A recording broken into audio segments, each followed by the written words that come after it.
मैंने जो कल एग्जाम्पल लिया था ना, दैट वाज कि सर मिस्टर एक्स और मिस्टर वाई ने आपस में एक कॉन्ट्रैक्ट बनाया आज रात 8 बजे 8 PM पे बनाया कि मेरे शिप पे जो भी कंटेनर आ रहे हैं 10 कंटेनर उसमें से मैं आपको दूंगा और बदले में 10 लाख रुपए लूंगा। ठीक है सर। इन बेचारों को पता ही नहीं था कि कॉन्ट्रैक्ट बनाने से पहले ही इनका शिप शाम को 6 बजे डूब चुका है। दे वर अनअवेयर अबाउट इट। तो सर क्या ये शुरुआत से गलत एग्रीमेंट नहीं है? जिस समय एग्रीमेंट बना रहे हैं उसी समय से सब्जेक्ट मैटर जिसके बारे में बना रहे हैं वो तो एग्जिस्टेंस में अब रहा नहीं। तो सर शुरुआत से गलत एग्रीमेंट है, वॉइड एग्रीमेंट है। जबकि इसी एग्जाम्पल को मेरे को यदि वॉइड कॉन्ट्रैक्ट बनाना होता कि एक बार तो वैलिड कॉन्ट्रैक्ट बन गया लेकिन बाद में कुछ चेंज इन सर्कमस्टांस हो गया, डिस्ट्रक्शन ऑफ सब्जेक्ट मैटर हो गया, तो वो वैलिड कॉन्ट्रैक्ट वॉइड कॉन्ट्रैक्ट में कन्वर्ट होगा। तो सेम एग्जाम्पल को मैं थोड़ा सा मॉडिफाई करता हूँ। एक्स और वाई ने आपस में एक एग्रीमेंट बनाया कि सर मेरे शिप पे जो कंटेनर आ रहे हैं उसमें से 10 कंटेनर मैं आपको दूंगा और 10 लाख रुपए आप मेरे को देना। ये एग्रीमेंट बना रहे हैं 8 बजे शाम को। 8 बजे तक शिप एकदम जिंदा है, वैलिड है, कोई कंटेनर वेंटेनर शिप कुछ नहीं डूबा है। तो सर ये कैसा कॉन्ट्रैक्ट बन रहा है? सर वैलिड कॉन्ट्रैक्ट बन रहा है, बिल्कुल सही कॉन्ट्रैक्ट बन रहा है। लेकिन सर शाम को रात को 10 बजे कॉन्ट्रैक्ट बनाने के बाद में शिप डूब गया। तो destruction of subject matter after making of a valid contract हो रहा है। तो अब ये वैलिड कॉन्ट्रैक्ट किस में कन्वर्ट हो जाएगा? वॉइड कॉन्ट्रैक्ट में कन्वर्ट हो जाएगा, क्योंकि एग्रीमेंट बनने के बाद में कुछ चेंज इन सर्कमस्टेंस जैसे कि डिस्ट्रक्शन ऑफ सब्जेक्ट मैटर हो गया है। तो अब ये कॉन्ट्रैक्ट को पूरा नहीं किया जा सकता, ये वैलिड कॉन्ट्रैक्ट वॉइड कॉन्ट्रैक्ट में कन्वर्ट हो गया है। ये तो वॉइड कॉन्ट्रैक्ट का एग्जांपल। वॉइड एग्रीमेंट सर शुरुआत से ही गलत बना रहे हो, वो कभी वैलिड कॉन्ट्रैक्ट बना ही नहीं। तो फिर वो शुरुआत से वॉइड एग्रीमेंट है। पता ही नहीं था कि शिप डूब चुका है और उस पे आने वाले माल के लिए एग्रीमेंट बना लिया। शिप तो 6 बजे पहले ही डूब चुका है। तो सर ये वॉइड एग्रीमेंट है, शुरुआत से ही गलत एग्रीमेंट है, क्योंकि there is no possibility of performance. Performance कभी दी ही नहीं जा सकती है। बात समझ में आई रे या नहीं आई सुहान गोयल? दोनों में फर्क समझ में आया? यस सर, तो मतलब नॉलेज हो या ना हो उससे फर्क नहीं पड़ता, वो पहले से ही वर्ल्ड एग्रीमेंट हो गया क्योंकि वो पहले ही कॉन्ट्रैक्ट बनने के पहले डूब गई थी शिप। हम लोग ये बात जब वॉइड एग्रीमेंट का चैप्टर्स डिस्कस करेंगे ना तो और डिटेल में डिस्कस करेंगे नॉलेज था नहीं था का क्या। यदि नॉलेज होता तो क्यों ही बनाएगा ऐसा एग्रीमेंट, तू खुद बता। हम्म। हाँ यस। है ना? नॉलेज होता यस। तो एक कॉमन सेंस वाला आदमी थोड़ी ना बनाता। ठीक है। अब और इसका भी तूने जो क्वेश्चन पूछा है ना उसका भी एग्जाम में मतलब कॉन्ट्रैक्ट एक्ट में अपने दिया हुआ है कि सर मान लो श्रुति खरतड़े को ध्यान है कि मेरा शिप डूब चुका है, फिर भी उसके लिए एग्रीमेंट बना रही है डूबे हुए माल के लिए। तो क्या ये गलत कर रही है या नहीं कर रही है? हाँ सर बिल्कुल कर रही है। उस केस में क्या होगा वो भी अपन डिस्कस करेंगे वॉइड एग्रीमेंट चैप्टर्स में। ठीक है, जब अपन चैप्टर उठाएंगे वॉइड एग्रीमेंट का वो तेरी भी क्वेश्चन आएगा। लेकिन अभी तो क्लियर हो गया ना तेरा जो डाउट था, वॉइड एग्रीमेंट क्यों नहीं होगा, वॉइड कॉन्ट्रैक्ट क्यों नहीं होगा? समझ में आया? Yes sir. ठीक है जी। और किसी को कोई डाउट है भाई? Anybody else having any doubt? Anybody else having any doubt? Sir partnership का एंड में पूछो ना। हाँ एंड में पूछ लेना यार, बिल्कुल पूछ लेना। ठीक है। चलिए। मेरे को सर हाँ एंसल फर्नांडीज। सर मेरे को वर्डेबल कॉन्ट्रैक्ट का जो सेकंड पार्ट था ना, मेरे को वो नहीं समझा। मतलब वो एग्जाम्पल ही नहीं समझा आपका। तो गणपति बप्पा मोरिया इतना ज्यादा क्यों किया? अरे नहीं सर, मेरे को फर्स्ट पार्ट समझा वो एग्जाम्पल से आपका, तो मैं वही तो दूसरा बोल वाला रहा मैं हूँ, गणपति बप्पा इतना जोर से मोरिया क्यों कर लिया कि दूसरा पार्ट समझने से ही वंचित रह गया, तो क्लास में आया ही नहीं समझने के लिए। क्या समझ नहीं आया बताइए? सेकेंड पार्ट से नहीं क्या सर, मेरे को मतलब आपका? स्टेटमेंट इसका सेकंड केस में दो था ना कि एक it is enforceable at the option of one और more of the parties thereto. हाँ तो वो but time not at basis the, आपने बोला। But not at the option of others. हाँ तो सर आपने वो टाइम वाला ए दिया था ना एग्जाम्पल, तो मेरे को हाँ वो समझा, फिर उसका हाँ। दूसरा पार्ट नहीं समझा, दूसरा वो पार्ट, नीचे वाला। दूसरा पार्ट मैंने बताया था फ्री कंसेंट वाला। ठीक है, यदि contract is an agreement which is legally enforceable. An agreement is said to be legally enforceable if it is having lawful object, lawful consideration, if it is made with free consent of the parties. यदि Anselm Fernandes ने विदुष मोदी की गर्दन पे तलवार रख के उसकी consent ली है तो क्या वो फ्री कंसेंट है? नहीं sir.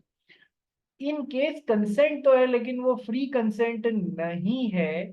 So in that case किसकी फ्री कंसेंट नहीं है? सिर्फ मिदुष मोदी की फ्री कंसेंट नहीं है। दूसरी पार्टी कौन है? एंसेल फर्नांडिस। तो सर दोनों के बीच में इसकी मिदुष मोदी की फ्री कंसेंट नहीं है। तो सर ये कैसा कॉन्ट्रैक्ट बनता है? सर जिस एग्रीमेंट में फ्री कंसेंट का एलिमेंट नहीं है, बाकी के एलिमेंट्स आ रहे हैं, सर वो वॉइडेबल कॉन्ट्रैक्ट बनता है। वो वॉइडेबल कॉन्ट्रैक्ट बनता है। दैट कॉन्ट्रैक्ट इज वॉइडेबल और enforceable at the option of Midush Modi, जिसकी की फ्री कंसेंट नहीं है। यदि वो चाहे तो उस कॉन्ट्रैक्ट को एनफोर्स करा सकता है, चलने दे सकता है। यदि वो चाहे तो उस कॉन्ट्रैक्ट को कोर्ट में जाके रिसिंड करा सकता है, ये प्रूव करके कि मेरी कंसेंट जबरदस्ती ली गई है, मेरी फ्री कंसेंट नहीं है। तो इसको तो ये ऑप्शन है, लेकिन एंसल फर्नांडिस को ये ऑप्शन नहीं है, क्योंकि ऐसा इसके साथ फ्री कंसेंट का कोई मामला नहीं है। So contract which is enforceable only at the option of one of the parties but not at the option of other और others is a voidable contract. बात समझ में आई? Yes sir. ठीक है। हाँ भाई, काबरा जी कोई डाउट? नहीं सर, नहीं सर। नहीं है डाउट तो चलो मेरा एक डाउट क्लियर करो आप, काबरा जी। काबरा जी। बोलो सर। हाँ हाँ, मुझे ये बताओ कि एक पॉइंट कल मैंने समझाया था ना, कौन सा? ये नेसेसरी लीगल फॉर्मेलिटीज, ये क्या होता है? sir, these are some documentations required after all the formalities done, and the lack of necessary legal formalities can lead to the contract becoming void. Contract becoming void और not enforceable. Sir हाँ सब कुछ है, offer, acceptance, promise, consideration, free consent, lawful object, lawful consent, सब कुछ है। Tree में जो जितने भी एलिमेंट बताए सारे हैं। अच्छा चलो ये भी सारे हैं, ट्री के अलावा भी ये सब हैं। लेकिन सर उस पर्टिकुलर, मान लो लैंड खरीदने का कॉन्ट्रैक्ट है, तो लैंड खरीदने के कॉन्ट्रैक्ट के लिए हमारी सरकार ने कुछ नेसेसरी लीगल फॉर्मेलिटीज बताई हैं। जब तक वो पूरी नहीं होती हैं, जब तक वो पूरी नहीं होती हैं, तब तक वो सारे एलिमेंट्स होते हुए भी वो कॉन्ट्रैक्ट एनफोर्सेबल नहीं होगा। ठीक है, जैसे कि लैंड खरीदने का एग्रीमेंट जब तक कि साइंड होके, रजिस्टर्ड होके, रजिस्टर भी कराना पड़ता है उसको एक लीगल अथॉरिटी के पास में जाके, सरकारी ऑफिस में जाके साइन करके। सबसे पहले तो सर वो राइटिंग में होना चाहिए, प्लस उस पर सारी पार्टीज के साइन होने चाहिए, प्लस सर उस पर नेसेसरी स्टाम्प ड्यूटी होनी चाहिए, प्लस वो सर वो रजिस्टर्ड होना चाहिए, प्लस सर वो रजिस्टर्ड होना चाहिए। बात समझ में आई? ठीक है।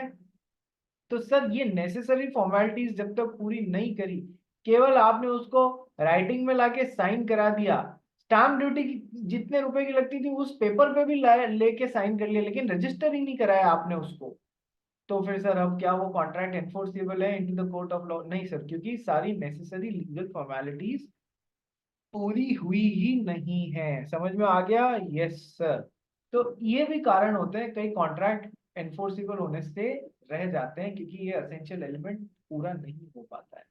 अब इसमें एक पॉइंट बच गया था, पॉइंट नंबर 6, कि सर हर कॉन्ट्रैक्ट में लॉफुल ऑब्जेक्ट होना चाहिए। तो सर ये क्या है?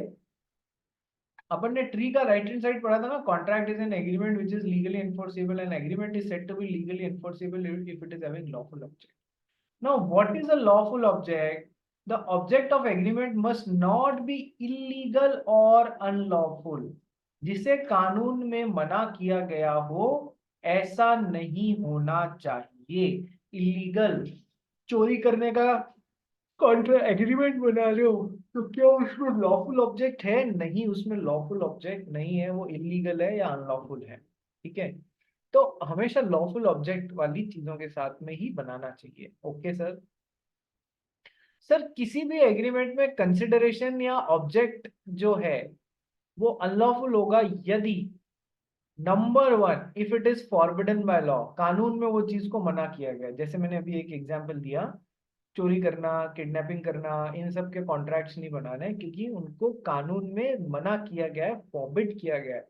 तो सर किसी एग्रीमेंट का कंसिडरेशन या ऑब्जेक्ट अनलॉफुल होगा यदि number one, if it is forbidden by law, कि यदि वो फॉरबिडन बाय लॉ है, कानून में मना किया गया है। Second, if it is of such a nature that if permitted it would defeat the provisions of any law। ठीक है, इसका मतलब समझते हैं। सर आपने कभी बाईपास के बारे में सुना है? बाईपास, बाईपास क्या होता है? What is a bypass?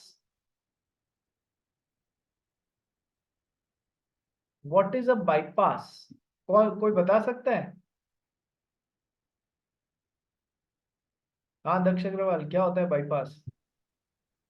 Sir एक जगह से दूसरी जगह जाते तो मतलब दूसरा रास्ता लेना, मेन साइड रास्ते, से निकल। मेन रास्ते को बाईपास कर देना, साइडलाइन कर देना। ठीक है, कैसे? कि सर ये मुंबई है और ये है पुणे। ठीक है सर, ये मुंबई से पुणे जाने का डायरेक्ट रास्ता है।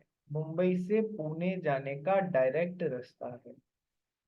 यदि डायरेक्ट रास्ते पे चलोगे तो इधर भी शहर के अंदर से होकर जाना पड़ेगा, बहुत ट्रैफिक मिलेगा, इधर भी शहर से अंदर होकर जाना पड़ेगा, बहुत ट्रैफिक मिलेगा। केवल बीच का इतना सा जगह खाली मिलने वाला है।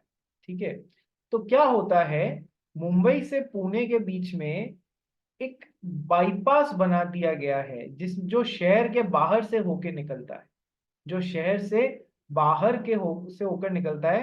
तो this second way is known as bypass. आप उसको अंदर एंटर नहीं होके साइड से पास कर लेते हैं, बाईपास। ठीक है सर।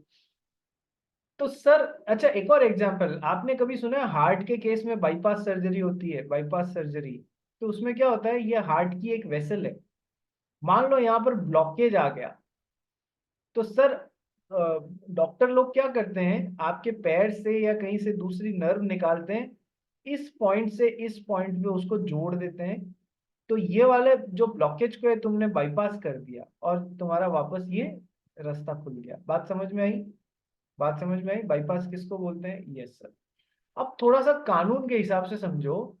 कानून बोलता है डायरेक्टली पॉइंट ए से पॉइंट बी तक जाना मना है। कानून कहता है ये रास्ता अनलॉफुल है, इस रास्ते को नहीं लेना है। तुम क्या करते हो, तुम बाईपास कर लेते हो उस चीज को, दूसरा रास्ता पकड़ लेते हो, लेकिन कर वही रहे हो, पॉइंट ए से पॉइंट बी के तरफ जा रहे हो। यानी कि तुमने लॉ नहीं तोड़ा, लेकिन तुमने लॉ तोड़ने के जैसा ही कोई काम कर लिया। एग्जाम्पल से समझो बाईपास करने का मतलब। सर मान लो, मान लो हमारा देवांश है। देवांश का सरनेम भी बड़ा खतरनाक है, बजाज साहब है ये। ठीक है, बजाज सरनेम को इंडिया में कौन नहीं जानता सर, सब जानते हैं। ठीक है, तो अब क्या हो रहा है सर बजाज साहब है, ये धन्ना सेठ है। धन्ना सेठ है मतलब इनके पास में एक बहुत बड़ी दो प्रॉपर्टीज हैं। ओके सर, लेकिन है ना, इन्होंने एक प्रॉपर्टी पे प्रॉपर्टी टैक्स सरकार को हर साल देना पड़ता है, वो नहीं चुकाया। मैं एग्जांपल से समझा रहा हूँ आपको, इस सेकंड पॉइंट का मतलब प्रॉपर्टी टैक्स देना पड़ता है, वो इन्होंने नहीं सब चुकाया। सरकार का रूल है कि यदि कोई बंदा 5 साल तक कंटिन्यूस प्रॉपर्टी टैक्स नहीं चुकाएगा तो वो उसकी उस प्रॉपर्टी को सीज कर सकते हैं और उस प्रॉपर्टी को नीलाम कर सकते हैं। नीलामी मतलब समझते हो ना, वो हथौड़ा पड़ते हुए देखा है, 10 लाख एक, 10 लाख 2, 10 लाख 3, टैक, जैसे ही वो हथौड़ा पड़ा वो नीलामी पूरी हो गई। नीलामी वर्ड सुना है ना आपने? यस और नो? पता है मतलब इसका? मूवीज में देखा होगा कभी? आया ना तो बोल लो यार। Kabra ji, Ansel Fernandes, video on. Yes, sir. ठीक है। अच्छा, सरकार का रूल था कि यदि 5 साल तक प्रॉपर्टी टैक्स ड्यू हो जाता है तो सरकार उस प्रॉपर्टी टैक्स मतलब उस दुकान को क्या कह सकते हैं, कुर्क कर सकती है। कुर्क मतलब समझते हो, अपना पोजेशन में ले सकती है और बाद में उसकी नीलामी कर सकती है। ठीक है सर, बाद में उसकी नीलामी कर सकती है।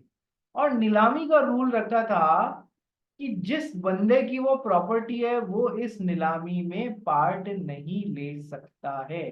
जिस बंदे की ये प्रॉपर्टी है यानी कि देवांश बजाज, वो इस नीलामी में पार्ट नहीं ले सकता है।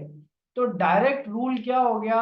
देवांश बजाज की यदि प्रॉपर्टी है और 5 साल टैक्स, प्रॉपर्टी टैक्स नहीं भरने के कारण यदि वो प्रॉपर्टी कुर्क हो रही है तो उसमें Devansh Bajaj taking part in that auction. नीलामी को हिंदी में क्या बोलते, इंग्लिश में क्या बोलते हैं? ऑक्शन बोलते हैं।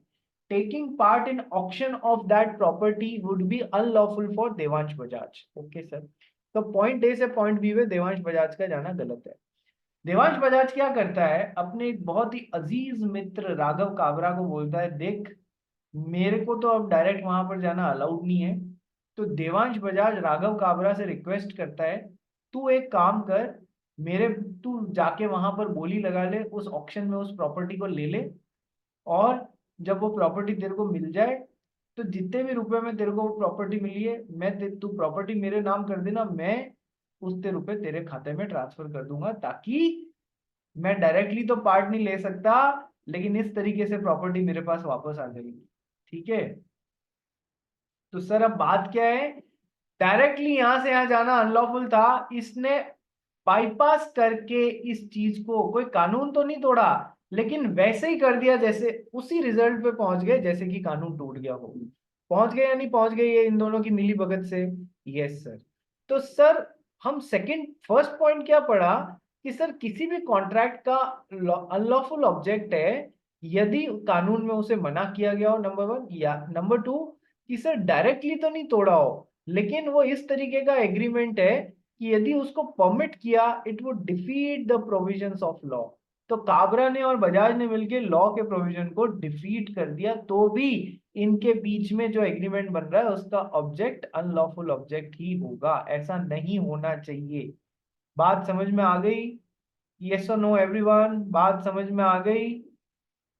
अब दिमाग में छप जाएगा ना, is of such a nature that you are bypassing, if permitted it would defeat the provisions of article. Third, sir वो इस तरीके का है जो किसी के साथ धोखा करने के लिए बनाया जा रहा है तो उसका अनलॉफुल ऑब्जेक्ट होगा, वैसा नहीं होना चाहिए। ठीक है। फोर्थ, इट इन्वॉल्व्स और implies injury to the person और प्रॉपर्टी ऑफ अनदर पर्सन। मान लो एंसेल फर्नांडीज को एक बार बहुत जोर से गुस्सा आया हुआ है किसी आदमी पे। किस पे आया हुआ है?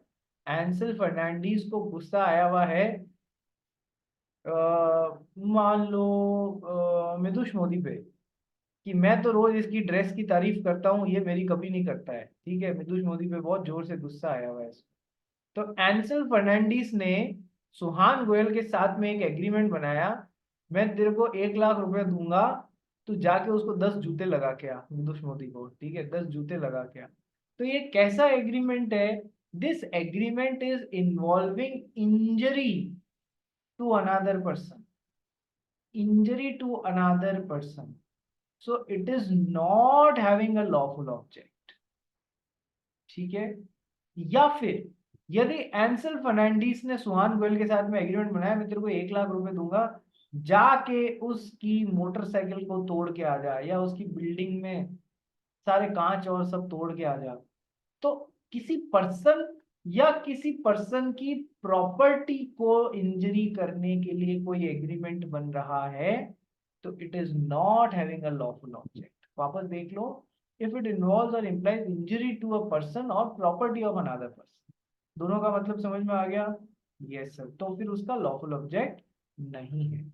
Next, the court regards it का मतलब है agreement as an immoral agreement और opposed to public policy. Immoral agreement जिसमें मोरालिटी नहीं हो, कोर्ट डिसाइड करे ऐसा एग्रीमेंट है यार ये जिसमें इमोरालिटी भरी हुई पड़ी है। For example Mr X Mrs Y से एग्रीमेंट करते हैं। क्या एग्रीमेंट करते हैं? मिस्टर एक्स मिसेस वाई आपस में एक एग्रीमेंट करते हैं, ये पकड़ो 5 लाख रुपए, जाके अपने हस्बैंड से, मिसेस वाई लिखा है मैंने, जाके अपने हस्बैंड से डिवोर्स ले लो और मेरे से आके शादी कर लो। So this agreement is full of immorality, morality नहीं है इसमें। बात समझ में आ गई? यस। तो फर्नांडिस क्या हो गया? तिरछी नजरें किसको देख रही हैं? अरे सर कैसे ही देख एग्जाम्पल देख रहा था। एग्जाम्पल देख के मेरी नजरें अपने आप एक लेफ्ट की तरफ चली गई, एक राइट की तरफ चली गई, तो कैसा होता है? एक इधर और एक इधर, तो आदमी कैसा दिखेगा? बड़ा ही अजीब सा दिखेगा। ठीक है, हिंदी में ऐसे आदमी को महंगा बोला जाता है, महंगा। ठीक है, चलो आ जाओ नेक्स्ट। अब तो इमोरलिटी से रिलेटेड एग्रीमेंट्स हैं तो they are not having lawful object. तो ऐसे और भी एग्जांपल है, तुम सब बड़े बच्चे हो यार, मुझे इतनी ज्यादा बताने की कोई जरूरत नहीं है। Next, opposed to public policy. Public policy क्या होती है? Involving good of public. Public policy एक ब्रॉडर टर्म है। इस हमको ये चैप्टर मतलब ये टॉपिक बहुत डिटेल में पढ़ना है आने वाले टाइम में कि पब्लिक पॉलिसी क्या होता है। पब्लिक गुड समझ लो अभी के लिए। तो कोई ऐसा एग्रीमेंट जो पब्लिक गुड के अगेंस्ट हो, तो that agreement is oppose to public policy. हमको 9 ऐसे एग्रीमेंट्स पढ़ने हैं which are opposed to public policy. कैसे कि सर फॉर एग्जांपल मान लो कि है ना हमारा मान लो कौन है हमारा, एंसल फर्नांडिस है। चलो एंसल फर्नांडिस है। फर्नांडिस साहब जो है सरकारी नौकरी निकली थी, तो सरकारी नौकरी के लिए इन्होंने जो भी वो एचआर मैनेजर था उसको बोल दिया भाई एक नौकरी की एक पोजीशन मेरे लिए आप सिक्योर रख लेना, मैं आपको पैसे दे दूंगा। तो पहली बात तो ये ब्राइब के नेचर में पैसा है, तो ये क्या हो गया सर? ये लॉफुल कंसिडरेशन नहीं है इसमें। पहली बात तो ये इसलिए एग्रीमेंट गलत एग्रीमेंट, वॉइड एग्रीमेंट हो जाएगा। दूसरी बात कि सर सरकारी नौकरी में यदि आप बीच में किसी की सीट खा रहे हो जो कि डिजर्विंग कैंडिडेट था, तो that is opposed to public policy. Public good के अगेंस्ट काम कर रहे हो क्योंकि आपने एक सीट बीच में भ्रष्टाचार करके खुद के लिए निकाल ली। So that agreement between these two persons is opposed to public welfare और पब्लिक गुड और पब्लिक पॉलिसी। उसमें पब्लिक का नुकसान होएगा, जो डिजर्विंग कैंडिडेट था उसको नहीं मिलेगा। तो इसलिए भी इस एग्रीमेंट को मैं अपोज टू पब्लिक पॉलिसी भी बोल सकता हूँ। एक और एग्जांपल देखो पब्लिक पॉलिसी का, जब दो कंट्रीज के बीच में वार चल रहा हो, जैसे कि इंडिया और पाकिस्तान, मान लो फॉर एग्जांपल दोनों के बीच में वार चल रहा हो, तो उस समय किसी पाकिस्तानी के साथ में कोई एग्रीमेंट बनाना जब तक वार चल रहा है, it will be opposed to public policy, क्योंकि पब्लिक वेलफेयर के अगेंस्ट होगा। क्यों अगेंस्ट होगा? उससे पाकिस्तानी पार्टी कुछ कमाएगी, वो अपने देश भेजेगी उस प्रॉफिट को, वो उसका देश वापस उस पैसे को हमारे ही अगेंस्ट यूज करेगा। तो पब्लिक वेलफेयर के अगेंस्ट ये काम हो रहा है। तो ऐसे एग्रीमेंट्स जो हैं those are not having lawful object, जो अपोज्ड टू पब्लिक पॉलिसी है या इमोरल है। ठीक है, क्या ये सारे पॉइंट समझ में आ गए? लॉफुल ऑब्जेक्ट कब कब नहीं होता है सर? जब लॉ में मना किया गया हो। सर जब डायरेक्टली तो लॉ में मना नहीं किया गया हो, लेकिन आप उसे इनडायरेक्ट वे में ऐसे तरीके से करते हैं कि जैसे लॉ ही टूट गया, जैसे बाईपास कर देना लॉ को। थर्ड, सर यदि वो किसी पर्सन या उसकी प्रॉपर्टी को इंजुरी देने वाला एग्रीमेंट हो तो। फोर्थ, कोर्ट उसको इमोरल या फिर अपोज टू पब्लिक पॉलिसी। और फिफ्थ, सर ये if it is fraudulent in nature, तो ये सारे agreements are unlawful in nature not having lawful object. क्या किसी को कोई डाउट बचा है या समझ में आ गया? क्या किसी को कोई डाउट बचा है या समझ में आ गया? आ गया विदुष? ठीक है, खतड़े यस, सुहान गोयल यस। गोयल साहब वीडियो तो ऑन कर दो यार, यस सर। इतनी डिटेल में समझाने वाले लोग नहीं मिलते हैं, थोड़ा उनकी कदर किया करो। देवांश, बजाज साहब, हाँ सर। दीदार आपके करना एकदम वो दुर्लभ हो गया है। दीदार मतलब देखना, वीडियो ही नहीं ऑन करते हो। Sorry sir. कि सर मैं तो, मेरी गर्लफ्रेंड भी 10 बार बोलती है तब जाके 10वीं बार में वीडियो ऑन करता हूँ। आप आपके लिए तो मैं 5वीं बार में ही कर देता हूँ सर। ठीक है, चलिए आ जाइए, शुरू करते हैं। नेक्स्ट, बाकी सब हमने कर लिए थे, ठीक है। ये याद रखना, ये 11 आइटम्स में से 6 चीजें तो अंडर सेक्शन 10 कवर हो जा रही हैं, और 5 चीजें जो अप अदर देन सेक्शन 10 है, वो भी हमको याद रखनी है, ठीक है। चलो आ जाओ, अब अपन एक नेक्स्ट अच्छा टॉपिक स्टार्ट कर रहे हैं, टाइप्स ऑफ कॉन्ट्रैक्ट। अलग अलग बेसिस पे हम कॉन्ट्रैक्ट के टाइप्स या कैटेगराइजेशंस पढ़ेंगे। अलग अलग बेसिस पे हम कॉन्ट्रैक्ट के टाइप्स या फिर कैटेगराइजेशन पढ़ेंगे। चलो सबसे पहले मैं पार्ट सी से चालू करता हूं।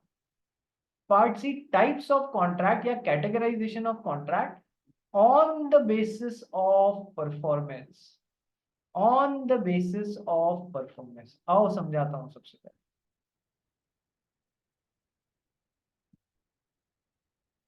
सर, स्वान गोयल ध्यान का है तेरा, इधर उधर क्या देख रहा है? मोरिया रे बप्पा, मोरिया रे। हाँ स्वान गोयल, कौन पास में बैठा है? एक फीस में 2 जने, दूसरा जना कौन है पढ़ रहा है? जल्दी बता। नहीं सर, कुछ नहीं, ऐसे ही। ऐसा कुछ नहीं है सर। चलो ठीक है सर, एक कॉन्ट्रैक्ट बना एंसेल फर्नांडीज और सुहान गोयल के बीच में। क्या कॉन्ट्रैक्ट बना कि एंसेल अपनी मोटरसाइकिल सुहान को बेच रहा है, बेचेगा अगले वाली 1 तारीख को, और सुहान गोयल उसी 1 तारीख को इसको 50,000 रुपए का पेमेंट करेगा। ओके सर, कॉन्ट्रैक्ट क्या बना? मोटरसाइकिल देख के पैसे लेने का। Okay sir. सर अभी तक दोनों पार्टीज, अभी तक किसी भी पार्टी को कुछ भी काम करना बाकी है तो हम उसे कैसा कॉन्ट्रैक्ट बोलेंगे? As per performance. परफॉर्मेंस के बेसिस पे अपन इसको वो कर रहे हैं, सेग्रीगेट कर रहे हैं, तो अपन एग्जीक्यूटरी कॉन्ट्रैक्ट बोलेंगे। एग्जीक्यूटरी कॉन्ट्रैक्ट वो होता है जहां पर एक पार्टी या दोनों पार्टी को अपना काम करना अभी तक बाकी है। The contract still needs to be executed, the parties still need to fulfill their obligations under the contract is an executory contract। ठीक है, मान लो अभी तक दोनों पार्टीज को मोटरसाइकिल और पैसे देना बाकी है, तो हम इसे बाइलैटरल एग्जीक्यूटरी कॉन्ट्रैक्ट बोलेंगे। बाइलैटरल एग्जीक्यूटरी कॉन्ट्रैक्ट, बाई का मतलब क्या होता है? दो, दोनों पार्टीज को अपना काम करना बाकी है।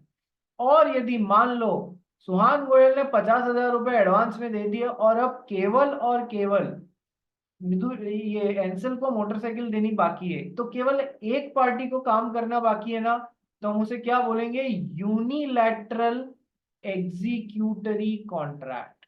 Uni means 1, bi means 2।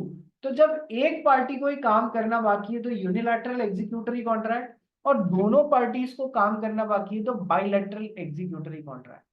एक आजकल एक बच्चों में एक कार्टून बहुत फेमस है, यूनिकॉर्न, सुना है आपने? देखा है उस कैरेक्टर को, यूनिकॉर्न? यूनिकॉर्न होता है ना एक घोड़ा जिसके मुंह पे केवल एक सींग होता है सर पे, तो यूनि मीन्स 1, यूनिकॉर्न एक ही सींग है उसके सर पे, ठीक है, वैसे याद रख लेना। तो एग्जीक्यूटरी कॉन्ट्रैक्ट जिस विच इन विच one or more parties still need to fulfill their obligations under the contract. One or more parties still need to fulfill their obligations. If only one party is left to fulfill its obligations, it is unilateral executory contract. And if both the parties need to fulfill their obligations, it is bilateral executory contract. क्या executory contract का मतलब समझ में आ गया? Unilateral and bilateral, yes, समझ में आ गया everyone? Yes. परफॉर्मेंस के हिसाब से हम लोग बाइफरकेट कर रहे हैं. एग्जीक्यूटरी, जिसमें अभी तक परफॉर्मेंस देना बाकी. एग्जीक्यूटेड कॉन्ट्रैक्ट, सर जिस पार्टी को जो काम करना था अंडर द कॉन्ट्रैक्ट उसने वो काम कर दिया. एग्जीक्यूटेड कॉन्ट्रैक्ट, ठीक है. एग्जीक्यूटेड का मतलब होता है सर किसी भी पार्टी को कुछ भी काम करना अंडर द कॉन्ट्रैक्ट अब बाकी नहीं रहा है. मिदुष ने इसको मोटरसाइकिल दे दी, इसने उसको 50,000 रुपए दे दिए. So this contract has been executed. Got the point or not? Got the point or not? तो executed contract on the basis of performance. Performance दोनों पार्टीज ने, जिस पार्टी ने देनी थी उसने दे दी. Nothing is left to be perform. Executed contract. बोलो रे, समझ आ गया? बढ़े आगे, चलिए. सेकेंड, एग्जीक्यूटेड वाला फिर से समझाओ. अरे एग्जीक्यूट हो गया, जिसको जो करना था उसने कर दिया. कोई भी पार्टी अब परफॉर्मेंस देने के लिए बची नहीं है, सबने सब कुछ कर दिया. एग्जीक्यूटेड, एग्जीक्यूटरी के अपोजिट है एग्जीक्यूटेड. ठीक है करते रहे. यस, चलिए नेक्स्ट. कावरा जी कहाँ गायब हो गए? अरे कनव घर आ गया, वेरी गुड. ट्रेन में था क्या कनव? हाँ सर. अरे बाप रे. चलिए अब अपन चालू करते हैं टाइप्स या categorization of contract on the basis of formation. कि सर वो बने किस तरीके से हैं, इस बेसिस पे अपन उनका कैटेगराइजेशन चालू करते हैं. तो एक बार सेम लिंक पे वापस रिज्वाइन कर लो, फिर इसको समझाना स्टार्ट करता हूं.